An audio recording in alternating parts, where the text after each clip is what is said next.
Romanov dynasty of Tsar Nicholas II of Russia. Doomed, the Hohenzollern dynasty of Kaiser Wilhelm II of Germany. Doomed, the Habsburg dynasty of Emperor Franz Joseph of Austria. As the battles rage in Europe, this is a look backward at the old order and the old dynasties that will not survive this war.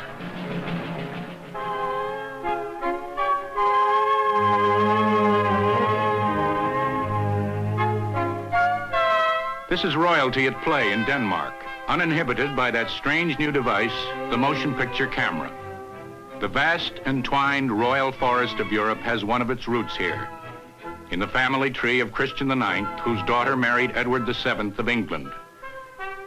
The other trunk belongs to Britain's Queen Victoria, who ruled her empire for 63 years and left 34 grandchildren and 77 great-grandchildren.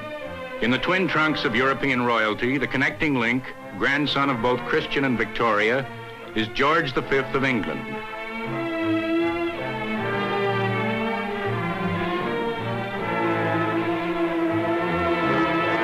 George is married to his second cousin, Mary, who has borne him 5 sons and 1 daughter. 2 of the sons will be kings, Edward VIII, who will abdicate for the woman he loves, and George VI. The Hanovers of England are cousins of the Romanovs of Russia. The first cousin of George V is the Emperor of all the Russias, His Imperial Majesty, Nicholas II. He becomes Tsar in 1894, marries a German princess. Through her, the Romanovs of Russia are related to the Hohenzollerns of Germany.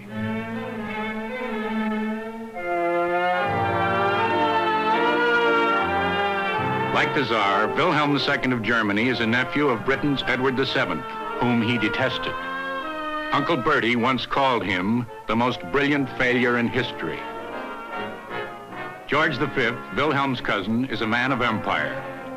Such grand spectacles as a coronation ceremony in Delhi in 1911 filled the Kaiser with envy, even though George is a constitutional monarch with no real power, while Wilhelm is absolute. Another source of rivalry is the British fleet, greatest in the world, in which George has a profound interest, and for which Wilhelm has a consuming jealousy.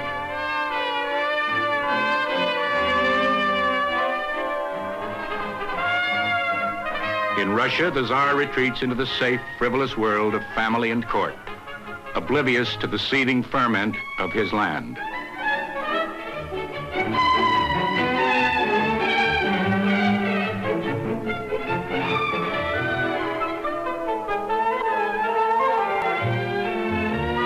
The Tsar's whole reign is clouded by eerie omens.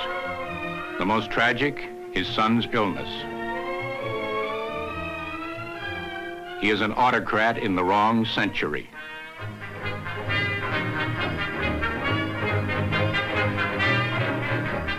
Kaiser Wilhelm II of Germany is a different sort. Born with a severely deformed left arm, the result of a doctor's mistake during delivery, he spends his life hiding it from the world and overcompensating for it. Strong and strenuous, he loves the bluff camaraderie at his East Prussian estate and that carefully arranged slaughter, the stag hunt.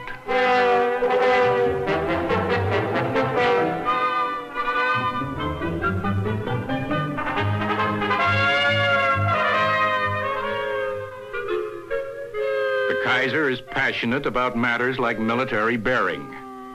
To improve his, he uses this as an office chair. He has 12 full-time valets and more than 200 uniforms for every occasion. He wears an admiral's uniform to the aquarium and has been known to change into a British uniform to eat plum pudding.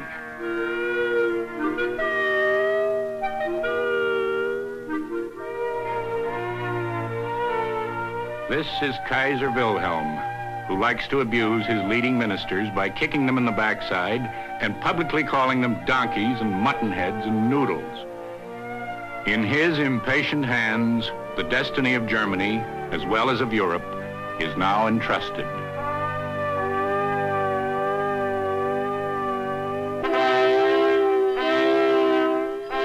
Europe before the war bursts with energy, and royalty sets the pace.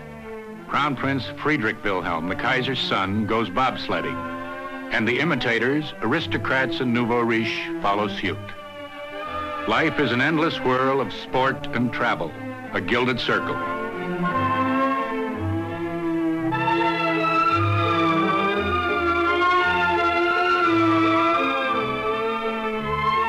The automobile has arrived.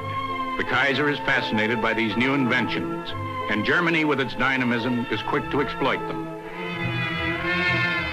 The airplane, an American invention, gains its first real acceptance in Europe. The Kaiser takes a keen personal interest ever since attending the first flying demonstration in Germany in 1909. He has encouraged Count Ferdinand von Zeppelin to build a 420-foot airship, first flown in 1900. In these pleasant, relaxed days, the restless Kaiser keeps on the move. He is happiest in two spheres, military and naval, and is determined that afloat, Germany shall be supreme, not second to Britain.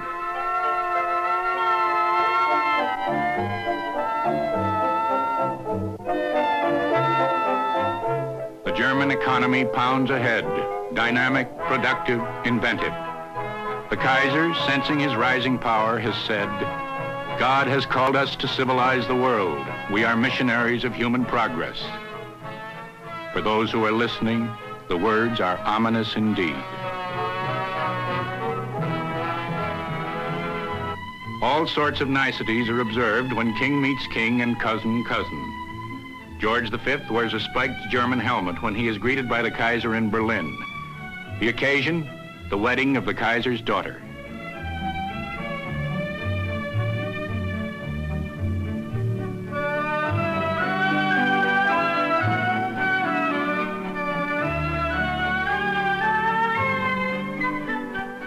George goes to Paris for several state visits, but Wilhelm only once, in 1878 at the age of 19.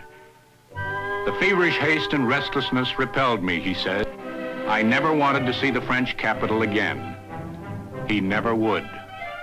But Paris and all of the other capitals of Europe continue to attract the wandering wealthy of the international set. As Winston Churchill will write, "The old world in its sunset was fair to see."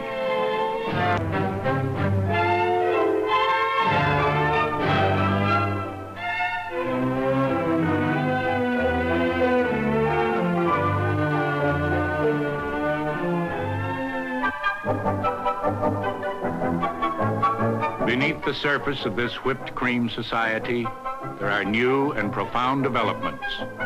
Urbanization, the growth of the cities. The new middle class, the white-collar worker. Telephone networks spring up, trolley lines, bus systems. London triples in size between 1850 and 1911.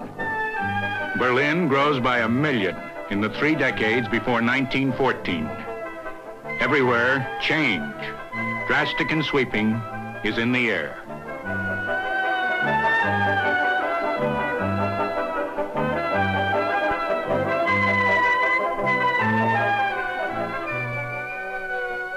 Along with the growth of great cities comes the concomitant, slums, poverty, want. The grim sociology that H.G. Wells and Bernard Shaw are writing about is the festering, disfiguring scar of urbanization.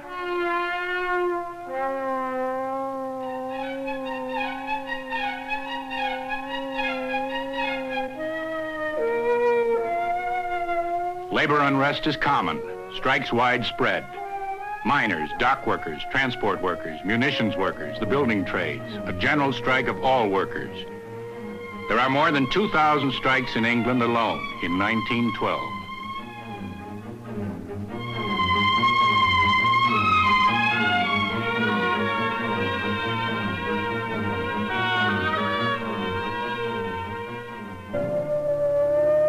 In Russia, great change is also underway, although the Tsar seems impervious to it.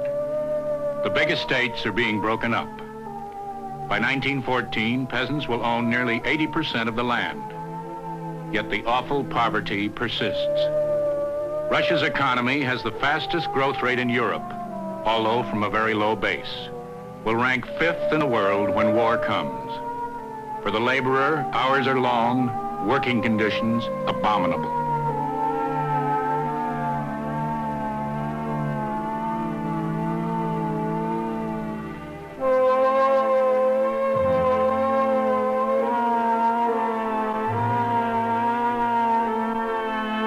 Labor unrest increases. 2,000 strikes in 1912. Another 2,000 in 1913. 4,000, involving 1.5 million men in the first half of 1914. One of the worst is the general strike at the Baku oil fields in May of that year.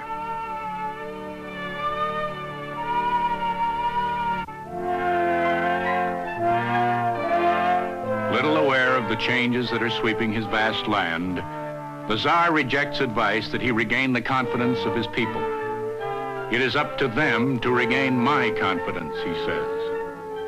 On this tour in 1913, celebrating the 300th anniversary of the Romanov dynasty, he is even convinced that he is a popular ruler. In 1905, in the Baltic Bay of Bjorko, Wilhelm, in an expansive mood, hands Nicholas a draft treaty calling for Russo-German mutual aid and inviting France, Russia's ally, to join. Nicholas signs it. When the two monarchs return home, their ministers will have nothing to do with this arrangement, and France rejects it out of hand. All the long years of my reign, my colleagues, the monarchs of Europe, have paid no attention to what I have to say. Soon, with my great navy to endorse my words, they will be more respectful. So speaks the Kaiser, but his meddling is resented.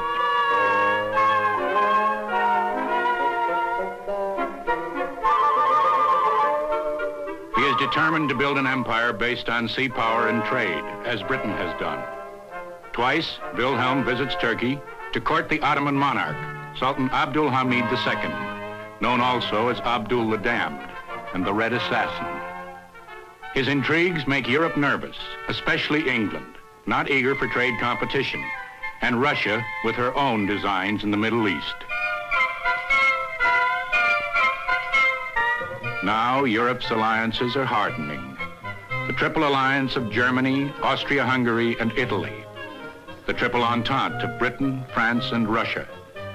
And the Kaiser's great fear of encirclement is magnified.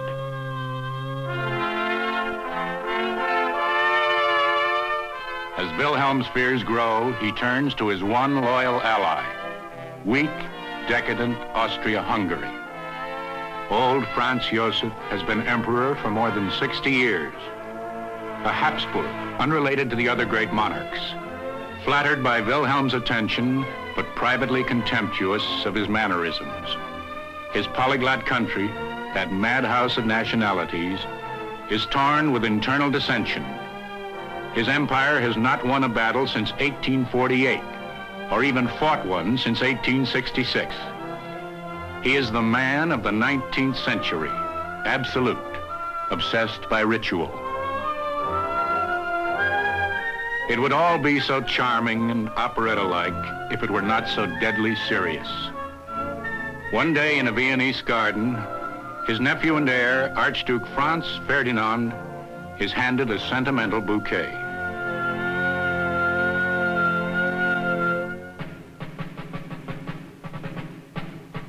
And a few months later, other ordinary men are handed flowers as they march all over Europe.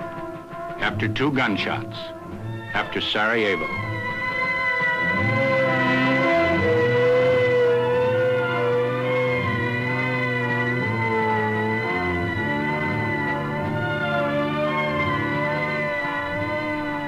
Sarajevo has ignited a trail of gunpowder that leads from the Balkans to Russia, to Germany, to France, and to England. The explosion is tearing this lovely world asunder. There have been 4 great dynasties in Europe. Only the British, the one constitutional monarchy, will survive the war. For the autocrats, Habsburg, Romanov, Hohenzollern, this road ahead, this road of suffering, upheaval, and death, is for them the road to doom.